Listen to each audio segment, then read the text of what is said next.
သားသမီးတွေအများကြီးမွေးထားပြီးတော့အမေထမင်းစားပြီးသွားပြီလားအမေနေကောင်းလားအမေဘာလုပ်နေလဲလို့မေးမဲ့သူမရှိတဲ့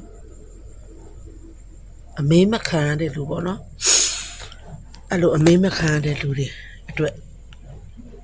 ဒီလိုလေးလုပ်ကြည့်ပါလားအမေဟေးသမင်းစားပြီးပြီလားအေးစားပြီးပြီအမေဘာလုပ်နေလဲဒီလိုပါပဲဟိုလုပ်ဒီလုပ်ပေါ့အမေနေကောင်းလားအေးကောင်းပါတယ်ကောင်းတယ်သမီးတို့ရောအဆင်ပြေကြလားသားတို့ရောအဆင်ပြေကြရလား